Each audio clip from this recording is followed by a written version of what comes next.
Hello नमस्कार दोस्तों, exam trick 2.2 में आपका स्वागत है।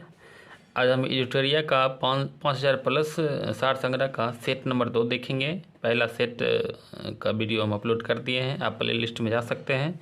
ये वीडियो नंबर 2 है, तो चलिए देखते हैं। पहला क्वेश्चन है, सारे ही महत्वपूर्ण क्वेश्चन है। पहला क्वेश्चन है, निम्न में से कौन सा मूल अधिकार केवल भारतीय नागरिकों को प्राप्त है?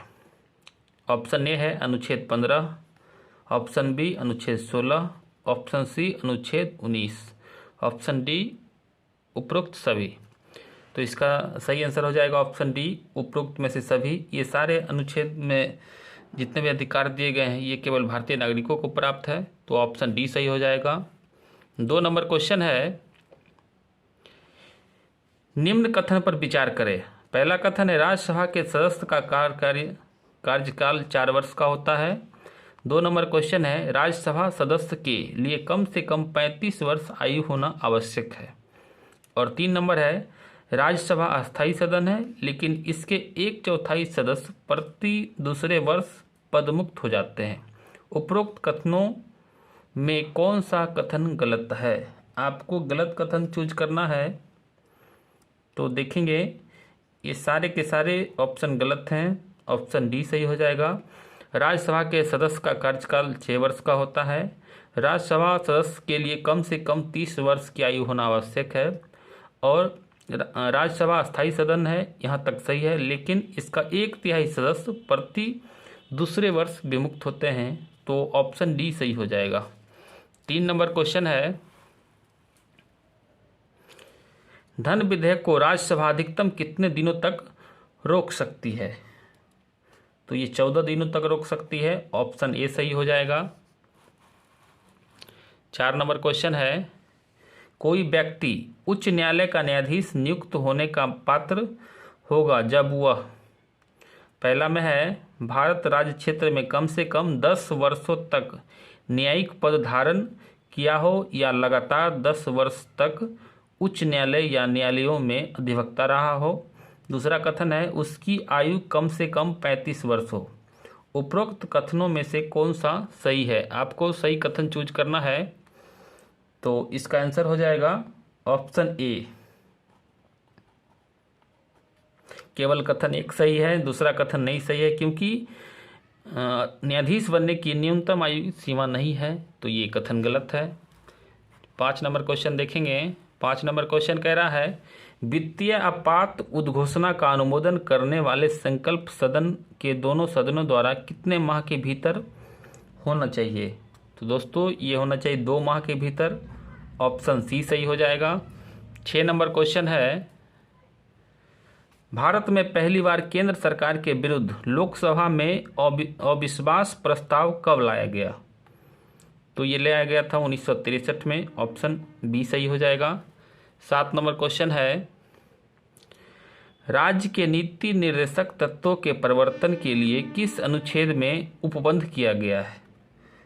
तो ये अनुच्छेद 37 में इससे संबंधित उपबंध है, तो ऑप्शन ए सही हो जाएगा। 8 नंबर क्वेश्चन है, चलिया समिति का गठन किस वर्ष किया गया था? तो इसका गठन किया गया था 1991 में, ऑप्शन बी सही हो जाएगा। 9 नंबर क्वेश्चन है, निम्न में से किस क्रांति का संबंध कोको उत्पादन या चमड़ा उत्पादन से है?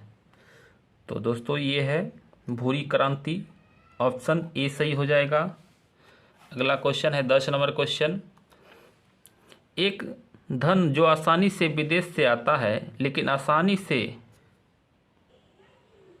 10 नंबर क्वेश्चन है, एक धन जो आसानी से विदेश से आता है लेकिन आसानी से चला जाता है, इसे किस प्रकार से जाना जाता है? तो दोस्तों इसे हॉट मनी कहा जाता है, ऑप्शन डी सही हो जाएगा। अगला क्वेश्चन है 11 नंबर क्वेश्चन, गन्ने का आर्थिक और पारिश्रमिक मूल्य यानी कि FRP अनुमोदित करता है, इनमें से कौन करता अनुमोदित? ये तो करता है आर्थिक मामलों पर कैबिनेट समिति, ऑप्शन ए सही हो जाएगा। 12 नंबर क्वेश्चन है, असहयोग आंदोलन में कौन सा कार्यक्रम शामिल नहीं है?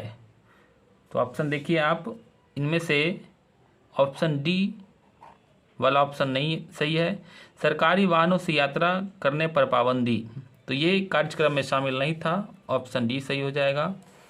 13 नंबर क्वेश्चन है, दांडी मार्च की समाप्ति किस तिथि को हुई थी? दोस्तों ये हुआ था 6 अप्रैल 1930 को। ऑप्शन सी सही हो जाएगा। 14 नंबर क्वेश्चन है, गांधी जी के जीवन काल में घटी निम्न घटनाओं का कालक्रम सही नहीं है। तो आप देखिए, ऑप्शन ए है चौरी चौरा घटना 5 फरवरी 1922, ये सही है। दूसरा ऑप्शन है द्वितीय गोलमेज सम्मेलन 7 सितंबर 1931, ये भी सही है। सी नंबर ऑप्शन है पूना समझौता 24 सितंबर 1932, ये भी सही है। और डी नंबर ऑप्शन है भारत छोड़ो आंदोलन 23 मार्च 1942। दोस्तों ये गलत है। भारत छोड़ो आंदोलन 8 अगस्त 1942 को स्टार्ट हुआ था, तो इसलिए ऑप्शन डी सही हो जाएगा। 15 नंबर क्वेश्चन है, आज़ाद हिंद फौज के साथ सुभाष चंद्र बोस ने सिंगापुर में स्वतंत्र भारत की अस्थायी सरकार का गठन कब किया था? तो दोस्तों ये किया था 21 अक्टूबर 1943 को, इसलिए ऑप्शन बी सही हो जाएगा। 16 नंबर क्वेश्चन है, सती प्रथा का उन्मूलन किया गया? तो देखिए इसका उन्मूलन किया गया था 1829 के अधिनियम 1829 के नियम 17 के द्वारा। ऑप्शन बी सही हो जाएगा। 17 नंबर क्वेश्चन है, बहाबियों के विद्रोह को कुचलने का श्रेय किस गवर्नर जनरल को जाता है? तो दोस्तों ये जाता है लॉर्ड एल्गिन प्रथम को। ऑप्शन बी सही हो जाएगा। 18 नंबर क्वेश्चन है, त्रिपक्षीय संघर्ष में निम्न में से कौन राजवंश शामिल नहीं था? तो इसका ऑप्शन सी सही हो जाएगा। पल्लव ये शामिल नहीं था, बाकी के तीनों शामिल थे। पाल वंश शामिल था, राष्ट्रकूट शामिल था और प्रतिहार वंश शामिल था। 19 नंबर क्वेश्चन है, सिंधु घाटी सभ्यता के अंतर्गत शवों को दफनाने के अवशेष मिले हैं, इनमें शवों के सिर किस दिशा में रखे मिले हैं? तो दोस्तों ये शवों के सिर उत्तर दिशा में रखे हुए मिले हैं। ऑप्शन ए सही हो जाएगा। 20 नंबर क्वेश्चन है, किस बौद्ध संगति में बौद्ध धर्म का 2 संप्रदायों में विभाजन हो गया? तो ये हो गया था चतुर्थ बौद्ध संगति के समय।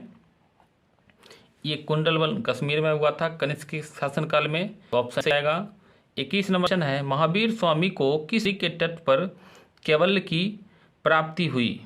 तो ये हुआ था रिजु पालिका नदी के तट पे। तो ऑप्शन सी सही हो जाएगा। 22 नंबर क्वेश्चन है, आजीवक संप्रदाय के संस्थापक निम्न में से कौन हैं? तो ये हैं मक्खिलपुत्र। ऑप्शन सी सही हो जाएगा। 23 नंबर क्वेश्चन है, किस मुगल शासक के शासनकाल को स्थापत्य कला का स्वर्णिम काल कहा जाता है? तो दोस्तों ये कहा जाता है शाहजहां के शासनकाल को। ऑप्शन सी सही हो जाएगा। 24 नंबर क्वेश्चन है, मुगल काल में मुहतसिब कौन था? मुगल काल में मुहतसिब कौन था? तो दोस्तों ये था आचरण अधिकारी। ऑप्शन डी सही हो जाएगा। 25 नंबर क्वेश्चन है, दीवान अर्ज किस विभाग से संबंधित था? तो दोस्तों ये सैन्य विभाग से संबंधित था। ऑप्शन सी सही हो जाएगा। 26 नंबर क्वेश्चन है, बसावन व दसवंत किस शासक के दरबारी चित्रकार थे? तो ये थे अकबर के। ऑप्शन बी सही हो जाएगा। अगला क्वेश्चन है 27 नंबर, निम्नलिखित में से कौन सुमेलित नहीं है? एक तरफ परमाणु विद्युत गृह दिया गया है, उससे संबंधित जो राज्य हैं वो कौन सा मिलान सही नहीं है ये देखना है। नरोरा ये उत्तर प्रदेश में, ये बिल्कुल सही है। कुंडन कुलन ये कर्नाटक में, यही ऑप्शन गलत है। काकरापारा ये गुजरात में, ये भी सही है। तारापुर महाराष्ट्र में, ये भी सही। कुंडन कुलन ये तमिलनाडु में है दोस्तों, ये कर्नाटक में नहीं है। तो ऑप्शन बी सही हो जाएगा। 28 नंबर क्वेश्चन है, 38वीं समानांतर रेखा किन 2 देशों के मध्य स्थित है? तो दोस्तों ये स्थित है उत्तरी कोरिया और दक्षिणी कोरिया के बीच। ऑप्शन ए सही हो जाएगा। 29 नंबर क्वेश्चन है, निम्न में से कौन सा एक अच्छे ईंधन का गुण नहीं है? तो ऑप्शन देखिए आप, ऑप्शन इसका बी सही हो जाएगा। ये अच्छे ईंधन का गुण नहीं है। जलने पे ज़्यादा अवशिष्ट व हानिकारक गैसों का उत्सर्जन होना चाहिए, ये सही नहीं है। बाकी के ऑप्शन सही है, तो बी ऑप्शन सही हो जाएगा। 30 नंबर क्वेश्चन देखिए, सूची 1 को सूची 2 से सुमेलित करना है। एक तरफ विटामिन का नाम दिया गया है और दूसरी तरफ उससे संबंधित जो भी चीज़ें हैं वो दिया गया है। तो देखिए विटामिन B7 ये ऑप्शन सी से मिलेगा, बालों का झरना। विटामिन B12 ये पर्णाशी और रक्ता का होना है, ये बी से हो जाएगा। ऑप्शन सी विटामिन ए ये बांझपन उत्पन्न होना, 4 हो जाएगा। और ये डी विटामिन के रक्त के थक्का जमने में। तो इस तरह से ऑप्शन देखेंगे आप तो 3, 1, 4, 2 ऑप्शन ए सही हो जाएगा। अगला क्वेश्चन है, तारों के मध्य दूरी ज्ञात करने की इकाई है। तो दोस्तों ये है गैलेक्टिक इकाई, ऑप्शन सी सही हो जाएगा। 32 नंबर क्वेश्चन है, निम्नलिखित में से कौन सा रोग पुरुष की तुलना में महिलाओं में बहुत कम होता है? तो दोस्तों ये वर्णांधता, ऑप्शन बी सही हो जाएगा। 33 नंबर क्वेश्चन है, हीमोग्लोबिन लाल रक्त कोशिकाओं के अंदर का एक प्रोटीन है और यह निम्न में से किसका वहन करता है? दोस्तों ये ऑक्सीजन का वहन करता है, ऑप्शन ए सही हो जाएगा। 34 नंबर क्वेश्चन है, किसी पदार्थ को एक अवस्था से दूसरे अवस्था में बिना तापमान में बदलाव के परिवर्तन होने के लिए आवश्यक ऊष्मा की मात्रा है? तो ये है गुप्त ऊष्मा, ऑप्शन डी सही हो जाएगा। 35 नंबर क्वेश्चन है, निम्नलिखित कोशिका अंगों में से किन में न्यूक्लिक अम्ल नहीं पाया जाता है? तो दोस्तों ये जीव द्रव्य में नहीं पाया जाता है, बाकी के ऑप्शन में जो लिखे हुए हैं, केंद्रिका इसमें पाया जाता है, हरित लवक इसमें भी पाया जाता है, राइबोसोम इसमें भी पाया जाता है। 36 नंबर क्वेश्चन है, निम्न में से कौन सा विटामिन ए का अच्छा स्रोत नहीं है? तो दोस्तों ये ऑप्शन सी सही हो जाएगा। जंतुओं के यकृत व गुर्दे ये विटामिन ए का अच्छा स्रोत नहीं है, ऑप्शन सी सही हो जाएगा। अगला 37 नंबर क्वेश्चन देखिए, इधर देखिए 2 सूची दिया गया है, सूची 1 सूची 2। सूची 1 को 2 से मिलाना है। प्रतिरोध इधर मात्रक है, तो प्रतिरोध का मात्रक हो जाएगा ओम, 1 का 4। उसी प्रकार विद्युत प्रवाह का मात्रक हो जाएगा एम्पियर, डी का 1। बल का मात्रक हो जाएगा न्यूटन, सी का 3। और पावर का मात्रक हो जाएगा वाट। तो इस तरह से 4, 1, 2, 3 आप देखेंगे बी ऑप्शन में है, तो बी ऑप्शन सही हो जाएगा। अगला क्वेश्चन है, धातुओं में सबसे कम घनत्व वाला तत्व कौन सा है? तो दोस्तों ये लिथियम है, ये सबसे कम घनत्व वाला तत्व है।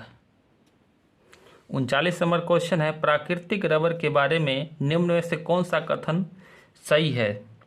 तो दोस्तों ये ऑप्शन ए में जो कथन है, यह एक प्राकृतिक बहुलक है और इसमें लोचदार गुण होते हैं, ये कथन सही है, बाकी के कथन गलत हैं।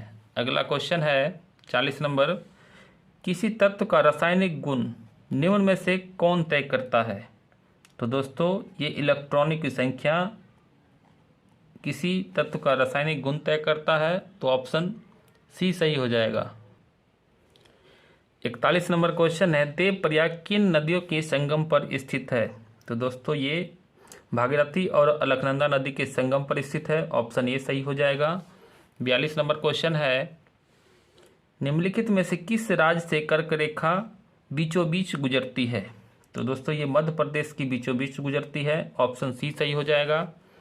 43 नंबर क्वेश्चन है, निम्नलिखित में कहाँ सर्वाधिक जैव विविधता पाई जाती है? तो दोस्तों उष्णकटिबंधीय वर्षा वन में सर्वाधिक विविधता पाई जाती है? ऑप्शन सी सही हो जाएगा। 44 नंबर क्वेश्चन है, निम्नलिखित में से कौन सुमेलित नहीं है? तो दोस्तों आप देखिए कौन सा सुमेलित नहीं है।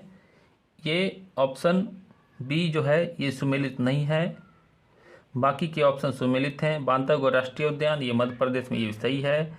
बांदीपुर राष्ट्रीय उद्यान कर्नाटक में, ये भी सही है। सिमलीपाल राष्ट्रीय उद्यान उड़ीसा, ये भी सही है। तो ऑप्शन बी का मिलान सही नहीं है। अगला क्वेश्चन 45 नंबर क्वेश्चन है, निम्नलिखित में से कौन शीत महासागरीय जलधारा नहीं है? तो दोस्तों ये अलगुहास ये शीत महासागरीय जलधारा नहीं है, तो ऑप्शन सी सही हो जाएगा। बाकी के जलधारा शीत मरुस्थलीय जलधारा है, तो ऑप्शन डी सही हो जाएगा। 46 नंबर क्वेश्चन है, निम्नलिखित में से किस नदी को दक्षिण भारत की गंगा कहा जाता है? तो दोस्तों ये कावेरी को दक्षिण भारत की गंगा कहा जाता है। इसको याद रखने का ट्रिक है, का मतलब की, दक्षिण भारत की कावेरी गंगा। 47 नंबर क्वेश्चन है, प्रशांत महासागर क्षेत्र में रिंग ऑफ फायर किस लिए जाना जाता है? तो देखिए 4 ऑप्शन हैं। पहला में है भूकंप, दूसरा है ज्वालामुखी, तीसरा है तूफान और चौथा है जंगल की आग।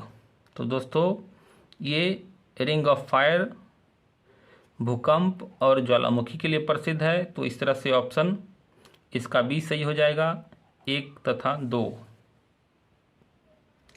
48 नंबर क्वेश्चन है, निम्नलिखित में से कौन सुमेलित नहीं है? तो देखिए ये तकलामाकन ये चीन में है, थार मरुस्थल ये भारत में है, आटाकामा मरुस्थल ये चिली में है, ये तीनों सही है। गिब्सन मरुस्थल ये अफ्रीका में है, तो ये गलत है, तो ऑप्शन डी सही हो जाएगा। 49 नंबर क्वेश्चन है, प्रतिरोधात्मक या घर्षणात्मक बेरोजगारी है? तो देखिए 4 ऑप्शन दिया हुआ है, तो ये है व्यवसाय या रोजगार परिवर्तन की प्रक्रिया के दौरान श्रमिक या व्यक्ति का कुछ समय के लिए बेरोजगार होना। कुछ समय के लिए बेरोजगार जब लोग हो जाते हैं तो वो घर्षणात्मक बेरोजगारी या प्रतिरोधात्मक बेरोजगारी के नाम से जाना जाता है, तो इस तरह से ऑप्शन सी सही हो जाएगा। 50 नंबर क्वेश्चन है, न्यूनतम समर्थन मूल्य यानी कि एमएसपी के बारे में निम्नलिखित कथनों पर विचार करिए। कथन 1 है, न्यूनतम समर्थन मूल्य आर्थिक मामलों की मंत्रिमंडलीय समिति द्वारा प्रस्तावित की जाती है। 2 नंबर कथन है, न्यूनतम समर्थन मूल्य कृषि लागत एवं मूल्य आयोग द्वारा अनुमोदित की जाती है। तो देखिए ये दोनों कथन सही है, तो इस तरह से ऑप्शन सी सही हो जाएगा। दोस्तों इस तरह से ये सेट नंबर 2 था, कंप्लीट हो गया। इसी तरह से और भी हम सेट लाते रहेंगे।